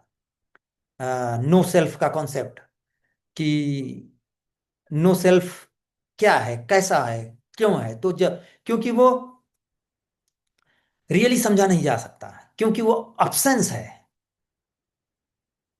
तो वो चीज कभी समझ में नहीं आई थी और वो दिमाग में घूमती रहती थी। तो ऐसा संदेश, ऐसी बुक, ऐसी चीज जहां उससे रिलेटेड चीज मुझे मिलती थी, वहां मैं फिर अटक जाता था। वही अटक है, खत्म हो सकती है। क्यों? क्योंकि जैसे कोई अटकता है तो तुरंत वहां इस यही संदेश आता है कि वहां कुछ अटकने के लिए नहीं है, वहां कोई अटकने वाला नहीं है। ओके, नेक्स्ट क्वेश्चन है सर, क्या ये फील्ड डिसअपियर होने के बाद व्यक्ति का जीवन नेचुरल इंस्टिंक्ट्स के साथ चलता है क्या? हाँ, most of the time natural instinct के साथ चलता है। वहां भी आपका जीवन ऐसे ही चल रहा है। लेकिन उसे एनिमल से कंपेयर नहीं कर सकते, क्योंकि जो ह्यूमन ब्रेन है वो, एक्सक्यूज मी, वो जानता है और भी चीज़ों को, कि कंप्यूटर कैसे यूज़ करना है, आर्टिफिशियल इंटेलिजेंस कैसे यूज़ करना है। तो बट हाँ, नेचुरल इंस्टिंक्ट से ही चलता है ज़्यादातर वो। कि जब आपको भूख लगेगी आप खाना खाओगे, नींद लगेगी तो आप सो जाओगे।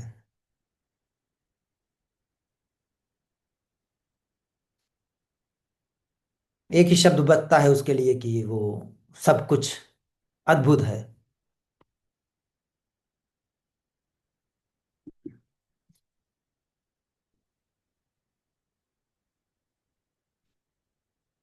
ओके, आई थिंक 1 घंटे से ऊपर हो गए होंगे। समाप्त करते हैं। Thank you everyone. Thank you आने के लिए।